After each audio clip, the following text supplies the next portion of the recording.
rikomeye akorana n'ubugingo bwawe.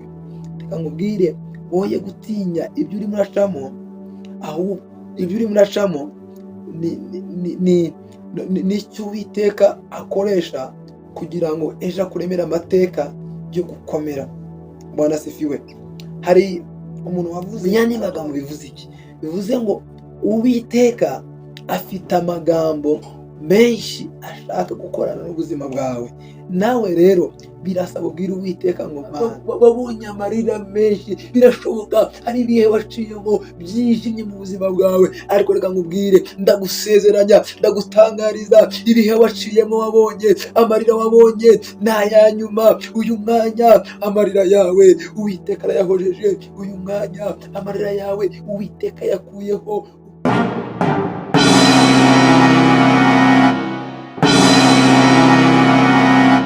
Abavandimwe, ndabaramukije aho muri hatandukanye.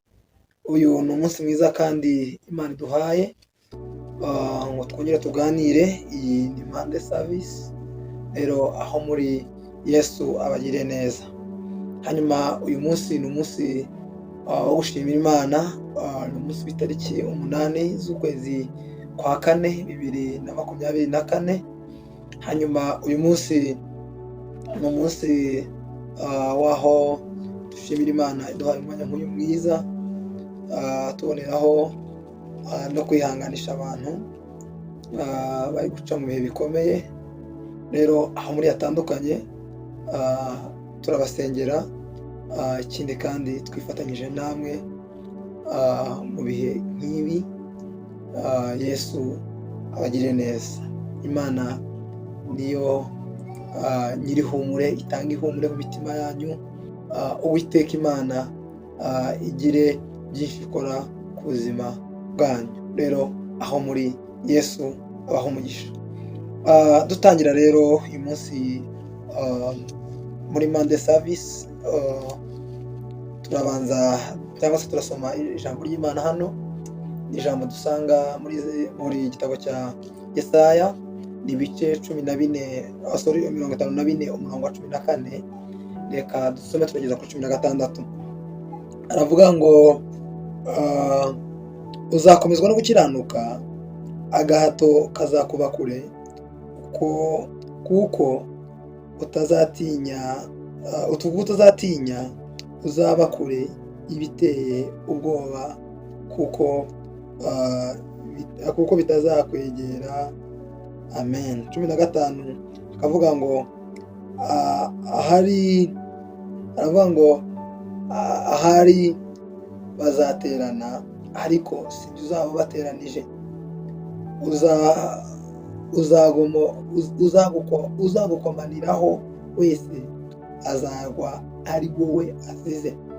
16 bakavuga ngo dore ni njye urema umucuzi, uvugira umuriro w'amakara,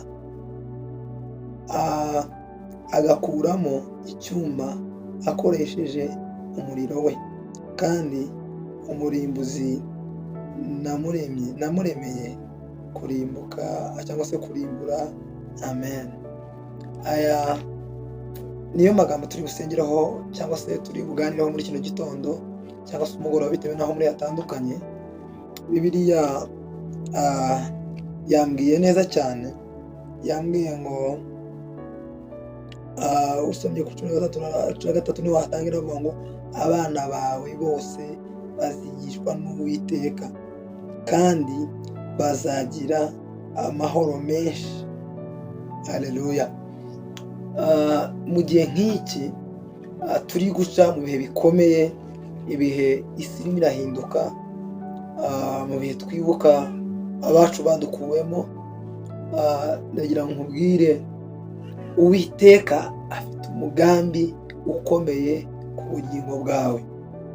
Uwiteka afite ijambo rikomeye akorana n'ubugingo bwawe. Reka nkubwire, woye gutinya ibyo urimo uracamo, ahubwo ibyo urimo uracamo ni icyo Uwiteka akoresha kugira ngo ejo akuremere amateka yo gukomera. Bwana asifiwe. Hari umuntu wavuze aravuga ngo amateka yandikishijwe amaraso biragoye kuyasiba.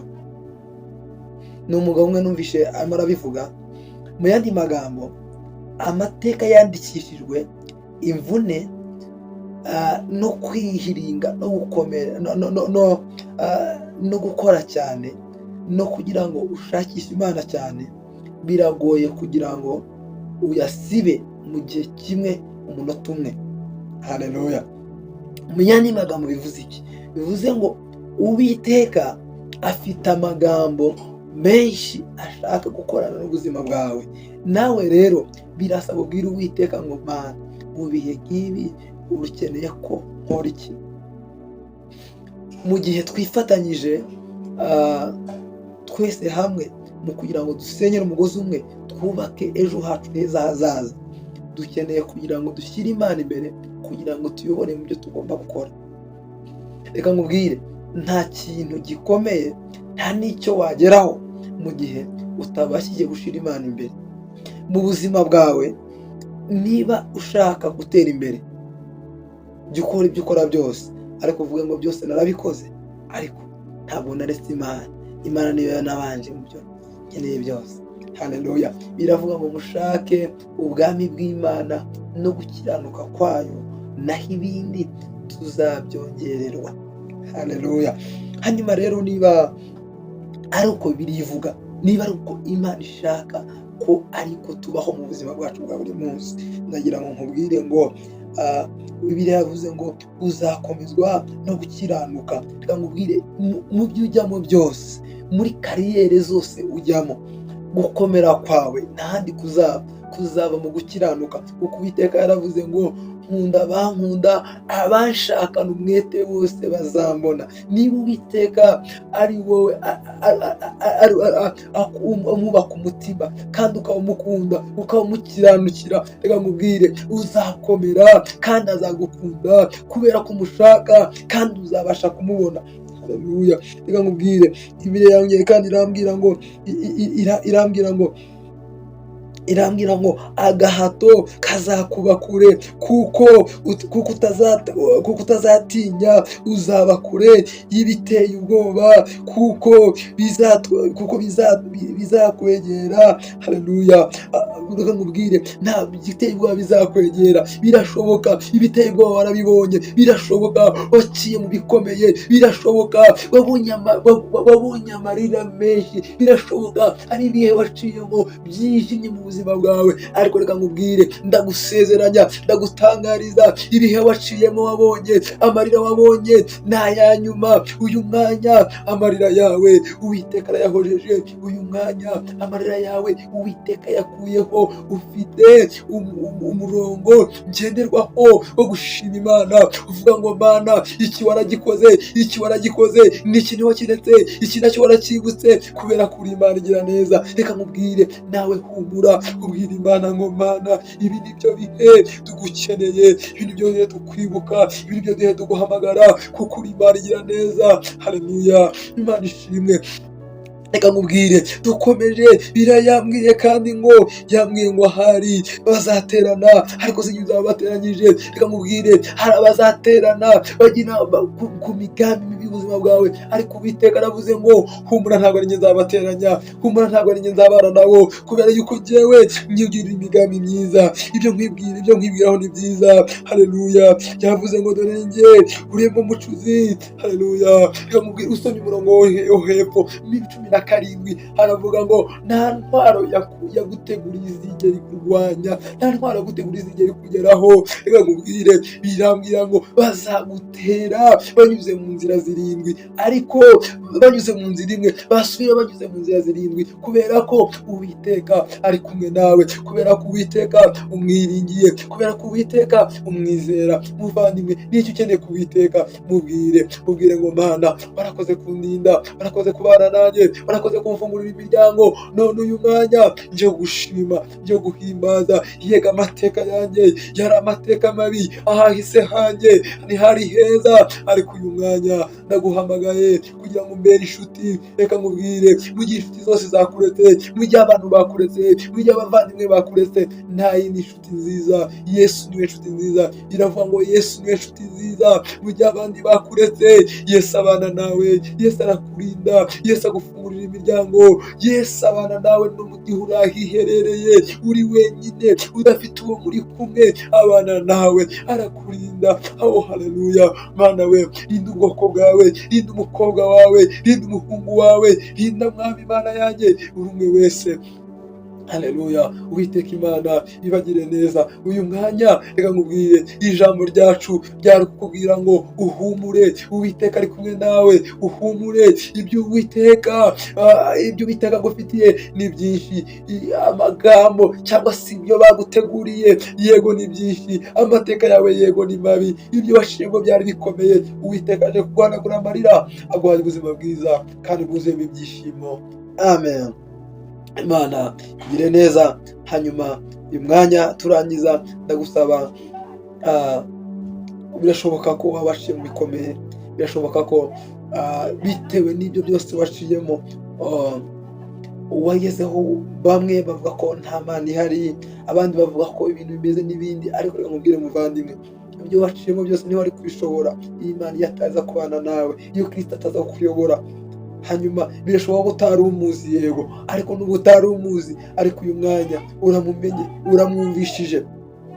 Uyu mwanya rero, ubu niba ukeneye kumwakira, birashoboka ko uvuga ngo Yesu sinamwakira, ntiyahindura ubuzima bwanjye. Nibura wanga wumva ukeneye kumwakira, ndagusaba usubire amagambo nanjye, hanyuma urakira Yesu Kristo nk'umwami n'umukiza ubugingo bwawe. Rero usubiremo aya magambo hanyuma yanjye, vuga ngo Mwami Yesu, numvishije ijambo ryawe, numvise kuri Imana ikiza, numvise kuri Imana yo muri bikomere, numvise kuri Imana ifitiye umugambi mwiza ku buzima bwanjye. Guhera none ndakwemereye, ndakwakiriye, ubu mwami n'umukiza w'ubugingo bwanjye. Usibe izina ryanjye mu gitabo cy'urupfu, uryandike mu gitabo cy'ubugingo. Uhereye none ndi uwawe, untegeke, unyobore, mu izina rya Yesu. Amen. Uhereye none usubiyemo amagambo, urakijijwe. Yesu Kristo ni umwami n'umukiza w'ubugingo bwawe. Hanyuma icyo nagusaba ni uko wakwegera itorero rikwegereye, umushumba ukwegereye akagufasha. Hanyuma birashoboka ko waba uri kure, uri ahantu hatari amateraniro cyangwa se hatari abashumba, ndagusaba utwandikire inbox kuri nimero ziri aho ngaho kuri details, uratwandikira, hanyuma Yesu akugirire neza. Hanyuma reka ngusengere. Mana, urakoze ku muvandimwe wakiriye Kristo nk'umwami n'umukiza.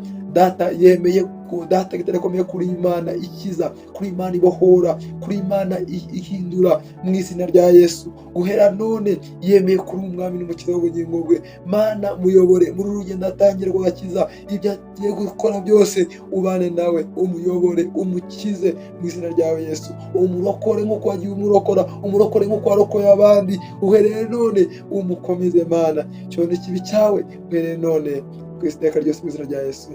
Amen. Murakoze cyane mwebwe tubashe kubana natwe. Kristo abagire neza. Turabakunda cyane, ariko Kristo arabakunda cyane kurushaho. Amen.